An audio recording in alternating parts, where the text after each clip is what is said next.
how exactly did one single conflict fundamentally rewire the entire modern world? Welcome to this explainer. Today we're diving straight into a question of immense scope, one that literally still echoes through our everyday lives. We're going to unpack the sheer scale, the devastating human cost, and the enduring impact of World War II. We'll be mapping out the facts, the strategies, and the seismic global shifts that totally define this era. So let's look at The Global Crucible, a cinematic history of World War II. This is obviously a massively complex, multi-layered history, but we can actually clearly trace the narrative from those very first sparks of tension right through to the final world-altering resolutions.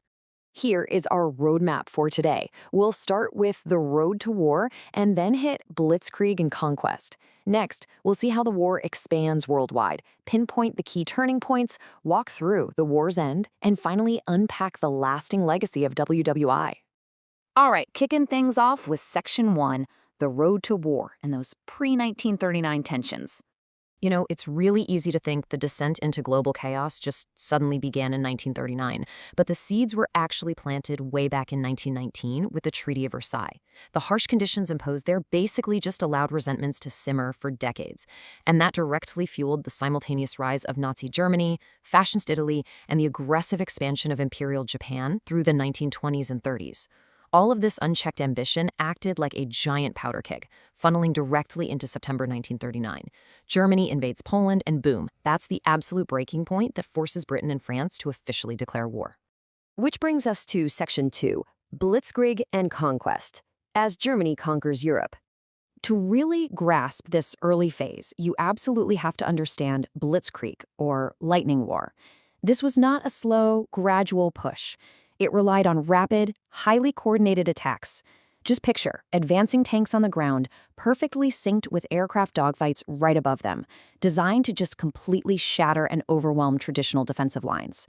It was this terrifying synchronization of technology and speed, basically built to ensure the enemy never even had a second to reorganize. And honestly, because of those terrifying tactics, we see a shocking, rapid succession of nations fall like dominoes.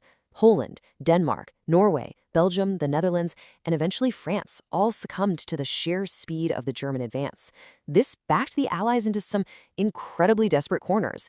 I mean, think about the frantic do-or-die evacuation off the beaches of Dunkirk, and the intense defensive stand in the skies during the Battle of Britain. Moving into Section 3, war expands worldwide. This truly becomes a global conflict. What's really wild here is the stark contrast between two vastly different theaters of war. On one hand, you have the Eastern Front, kicking off with Operation Barbarossa. We're talking freezing, brutal battlefields and incredibly heavy Soviet resistance against the German advance. But then, flip to the Pacific theater. Triggered by the surprise attack on Pearl Harbor, the United States is pulled directly into the fight. And that environment relies on massive naval fleets, aircraft carriers, and some of the most brutal island warfare imaginable. Okay, Section 4. Turning points, where the tide finally shifts. So when does the momentum actually break? It really comes down to two vital arenas. First, the incredibly bloody Battle of Stalingrad over on the Eastern Front. And second, those grinding, relentless campaigns in North Africa. Both of these marked absolutely critical moments where the previously unstoppable Axis machine was decisively halted. The defensive lines finally held, and you can literally see the strategic map starting to fundamentally change. Meanwhile, over in the Pacific, the Battle of Midway acts as this massive strategic turning point. By effectively destroying the offensive capacity of the Japanese naval fleet, including taking out 4 major aircraft carriers, it permanently shifted the balance of power on the ocean. This was the exact pivot that allowed the Allies to begin their long, incredibly arduous push across the Pacific Islands. And back in Europe, the turning point culminates in the massive D-Day invasion on June 6, 1944. Backed by an immense Allied bombing campaign, this was a sheer logistical miracle. You had landing craft hitting heavily defended beaches, while airborne troops dropped right behind enemy lines. They successfully smashed right through the Atlantic Wall, marking the definitive, hard-fought beginning of Western Europe's liberation. Let's head into Section 5, the war's end and the final days of the conflict.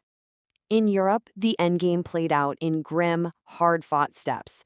It started with the wide-scale liberation of the European continent, pushing relentlessly inward until the final, devastating Battle of Berlin. That, of course, led to Hitler's downfall and, ultimately, Germany's unconditional surrender. Over in the Pacific Theater, however, the timeline to the war's end was finalized incredibly abruptly through the dawn of a terrifying new technology, the atomic bomb. The unprecedented deployment of these weapons over Hiroshima and then Nagasaki brought absolute, unimaginable destruction. This directly forced Japan's surrender, finally bringing the global fighting to a close. Finally, Section 6, the legacy of WW2 and how it shaped our modern world. The guns eventually fell silent, sure, but the aftermath literally forged the world we're sitting in right now. Think about it. The creation of the United Nations specifically aimed at preventing another global catastrophe. But almost instantly, the Cold War kicks off, drawing entirely new global battle lines. We also see widespread decolonization as old empires crumble, and rapid technological leaps born out of pure military necessity. And hanging heavily over all of this, the immense, almost unimaginable human cost. World War II changed borders, governments, technology, and millions of lives. Understanding its history helps ensure its lessons are never forgotten. We don't just study the staggering human cost to memorize dates. We do it to understand the very fragile foundation of our modern reality. When you look at the international institutions and geopolitical borders that exist today, you have to ask yourself, are we heedless of the past, or have we truly learned the lessons of the global crucible? Thanks so much for joining me on this explainer.